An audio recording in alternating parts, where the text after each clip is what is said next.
Subscribe करिए हमारे channel target UP TET CTET को और बेल आइकन को दबाइए।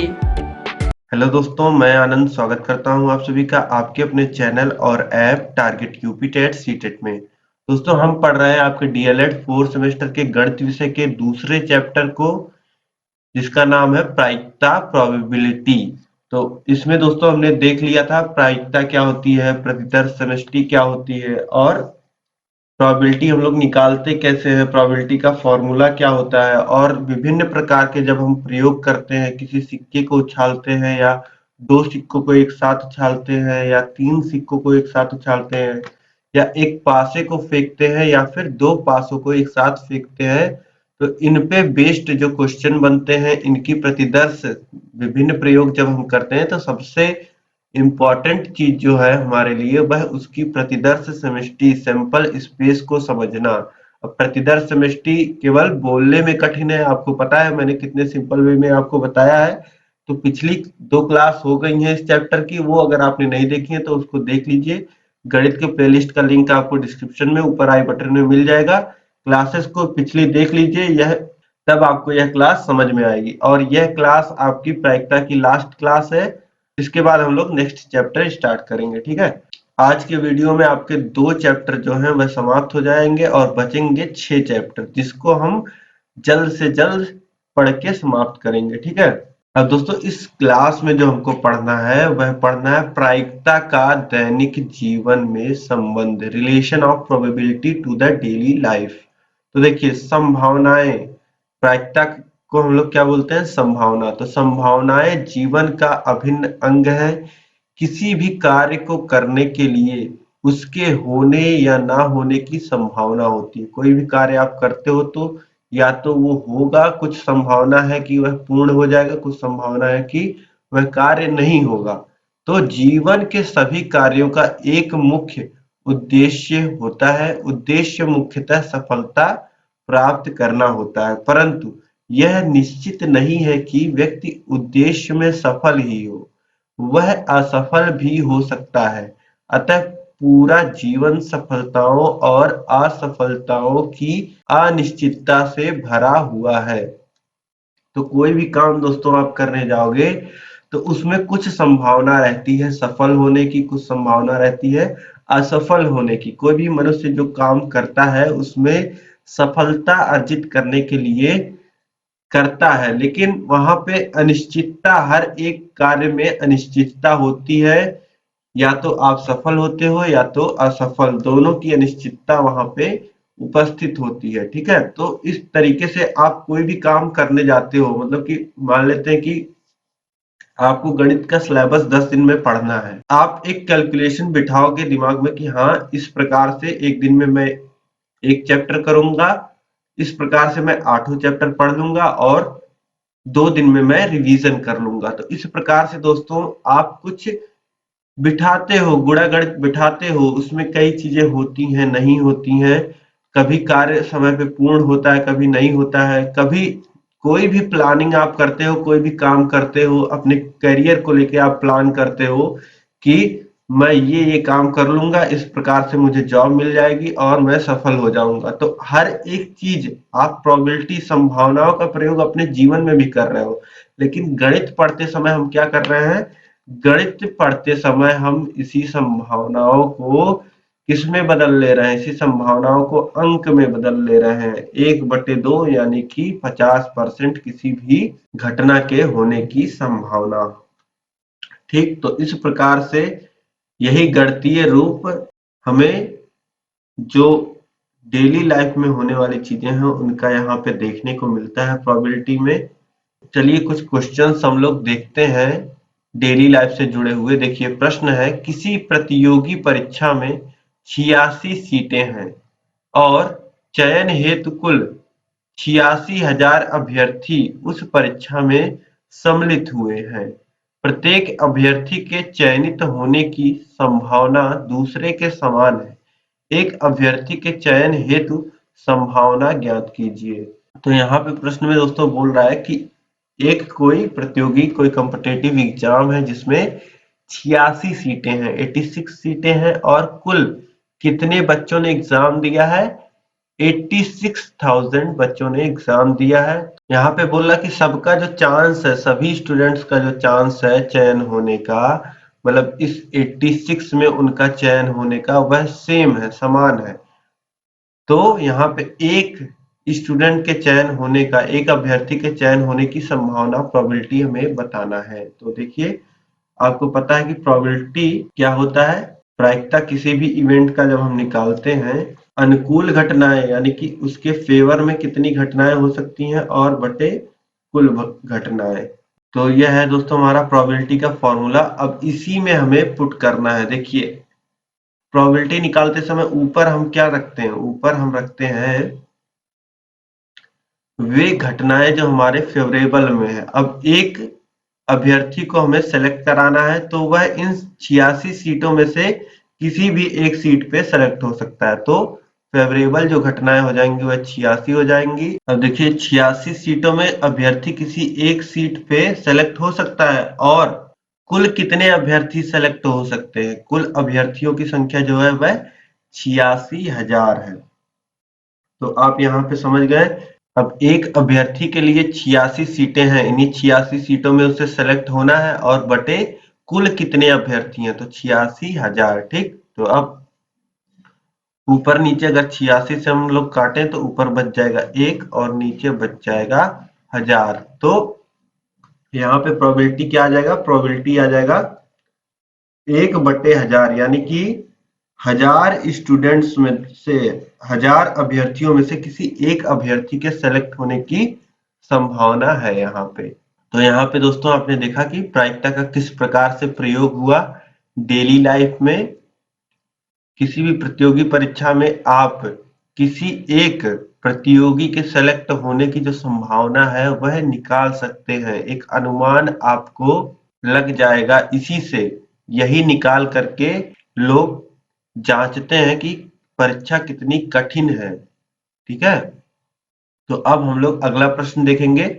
देखिए, अगला प्रश्न है, यदि कोई कंपनी 18 लाख शेयर आमंत्रित करती है और उसे प्राप्त करने के लिए 108 लाख लोग आवेदन करते हैं, तो प्रत्येक आवेदक का उस कंपनी का शेयर प्राप्त करने की संभावना ज्ञात कीजिए। अब यहाँ पे प्रश्न में दोस्तों बोल रहा है कि एक कंपनी है, उसने अपना शेयर आमंत्रित किया है। अब दोस्तों क्या कंपनियां क्या करती हैं, कंपनियां पैसा कमाने के लिए, या जब उनके पास फंड की, रुपयों की कमी पड़ती है, तो वह बाजार में अपना शेयर बेचती हैं, जिससे जो खरीदार होते हैं उनको कंपनियों में थोड़ा हिस्सा मिल जाता है, जिससे वह मुनाफा कमा पाते हैं। जब कंपनी मुनाफे में जाती है तो जिन लोगों ने शेयर खरीदा होता है उनको भी मुनाफा होता है। तो वही बात यहाँ पे की जा रही है कि एक कंपनी है जिसने 18 लाख शेयर आमंत्रित किए हैं, ठीक है, और उसके लिए कितने लोगों ने आवेदन किया है, 108 लाख लोगों ने आवेदन किया है। तो वही दोस्तों यहाँ पे पूछा जा रहा है कि प्रत्येक आवेदक का उस कंपनी का शेयर प्राप्त करने की क्या संभावना है, मतलब कि जिसने शेयर के लिए अप्लाई किया है, क्या प्रोबेबिलिटी है कि उसको शेयर मिल जाएगा। तो प्रोबेबिलिटी हम बहुत ही आसानी से निकाल लेते हैं। प्रोबेबिलिटी का फॉर्मूला हमें पता है, PE बराबर NE/NS। तो यहाँ पे दोस्तों कंपनी ने कितने शेयर आमंत्रित किए हैं, कंपनी ने 18 लाख शेयर आमंत्रित किए हैं, ठीक है, और कुल खरीदार कितने हैं, कुल खरीदार है 108 लाख। ठीक, यही यहाँ पे हम लिख लेंगे। देखिए, खरीदार को, आवेदक को शेयर किसमें से मिलेगा, 18 लाख जो शेयर कंपनी ने आमंत्रित किए उसमें से मिलेगा, और बटे में क्या आ जाएगा, बटे में कुल जितने आवेदक हैं सभी शून्य शून्य से कट जाएगा, और 18 से ऊपर नीचे काट लेंगे तो 18 का नंबर 18 और 18 छक 108, ये हो जाएगा 1/6। अब यहाँ पे प्रोबेबिलिटी दोस्तों आ गया 1/6, यानी कि इससे आप क्या समझ सकते हैं, किन्हीं 6 आवेदकों में से किसी एक आवेदक को शेयर कंपनी का जो है वह मिलेगा। 6 व्यक्तियों में से किसी एक व्यक्ति को कंपनी का शेयर मिलने का चांस है। तो यह प्रश्न दोस्तों आप समझ गए होंगे। अब इसके बाद अगला प्रश्न हम लोग देखेंगे दोस्तों, देख लीजिए। तो यहाँ पे देखिए नेक्स्ट क्वेश्चन है, एक थैले में 1 से 20 तक की संख्या की गोलियां रखी हुई हैं। सब गोलियां समान आकार की तथा समान रंग की हैं।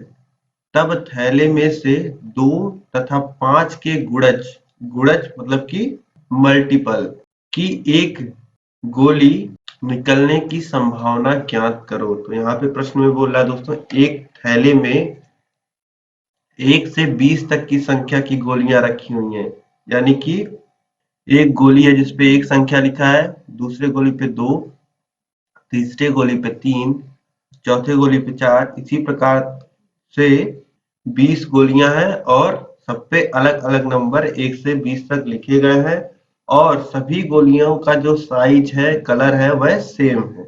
फिर इसके आगे बोल रहा है कि अगर एक गोली अगर थैले में से निकाला जाए तो 2 और 5 के गुणज यानी कि मल्टीपल निकलने की संभावना क्या होगी। तो 2 के गुणज क्या होते हैं, मल्टीपल क्या होते हैं।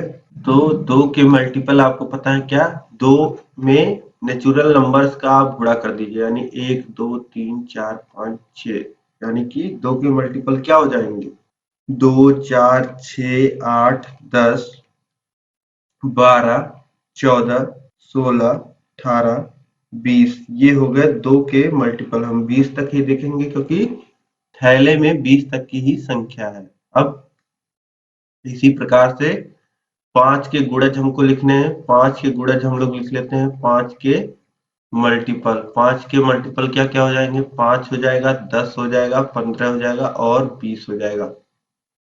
अब प्रश्न में को फिर से आप ध्यान से पढ़िए, आपसे बोल रहा है कि थैले में से कोई एक गोली निकाली जा रही है, तो 2 तथा 5 का मल्टीपल वाली गोली निकले, इसकी क्या संभावना है। मतलब कि 2 4 6 8 10 12 14 16 18 20, 5 10 15 20, इनमें से कोई भी संख्या निकले, इसकी क्या संभावना है।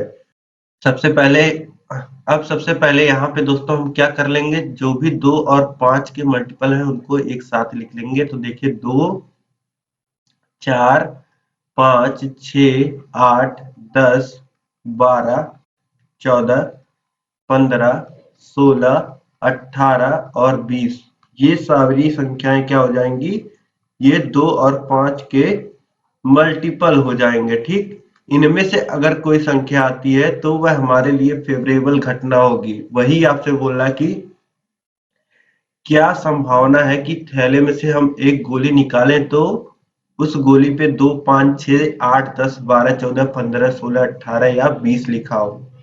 तो इसको आप यहाँ पे काउंट कर लीजिए, कितने हैं ये, 3 3 6 3 9 और 3 12।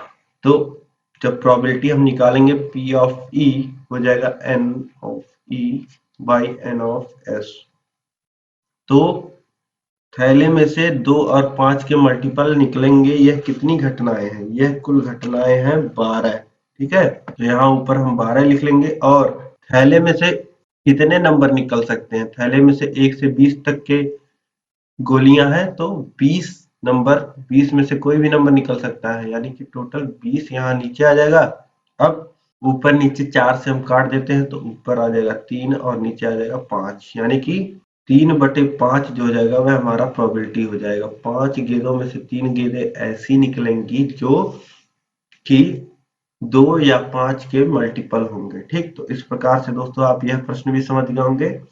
यहाँ पे प्रश्न का लैंग्वेज आप थोड़ा ध्यान दीजिएगा, 2 तथा 5 के गुणज लिखा हुआ है। ठीक है, 2 तथा 5 के गुणज लिखे या 2 या 5 के गुणज लिखे, बात एक ही है, लेकिन यहाँ पे आपसे अलग अलग भी पूछ सकता था, 2 के गुणज आने की क्या प्रायिकता है और 5 के गुणज आने की क्या प्रायिकता है। ठीक है, तो ऐसे केस में हम 2 और 5 के गुणज को आपस में नहीं गिनते, दोनों को अलग अलग गिनते। ठीक है, तो यह प्रश्न भी दोस्तों आपको समझ में आ गया होगा।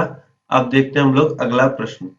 अब देखिए दोस्तों, अगला प्रश्न है, 2 सिक्कों को एक साथ 35 बार उछाला गया, तो यदि उसके हेड हेड, हेड टेल और टेल हेड क्रमशः 9, 8, 12 बार आए हो तो टेल टेल कितनी बार आएगा।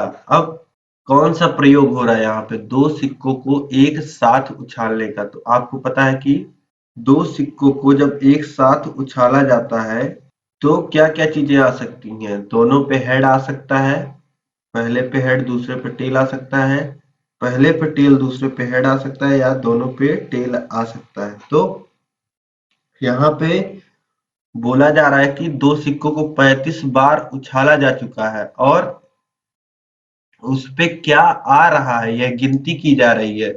यह आपको देखिए गिनती करके बताया भी है कि हेड हेड 9 बार आया है और देखिए हेड टेल 8 बार आया है, और इसके बाद टेल और हेड मतलब कि पहले सिक्के पे टेल और दूसरे पे हेड कितनी बार आया है, 12 बार आया है। और कुल कितनी बार उछाला गया है सिक्कों को उछाला गया है 35 बार। तो आपसे पूछ रहा है कि टेल टेल कितनी बार आया होगा। ठीक, तो आप यहाँ से थोड़ा सा दिमाग लगाइए कि 4 घटनाएं हो सकती हैं दो सिक्कों को उछालने के बाद। 3 घटनाएं कितनी बार हुई हैं यह तो हमें पता है, और चौथी घटना कितनी बार हुई होगी यह हमें निकालना है। तो 3 घटनाएं कितनी की बार हुई हैं और टोटल भी हमें पता है। तो टोटल यहाँ पे 35 है, 35 बार क्योंकि सिक्के को उछाला गया है। और हेड हेड कितनी बार आया है, हेड टेल कितनी बार आया है, और टेल और हेड कितनी बार आया है यह भी हमें पता है।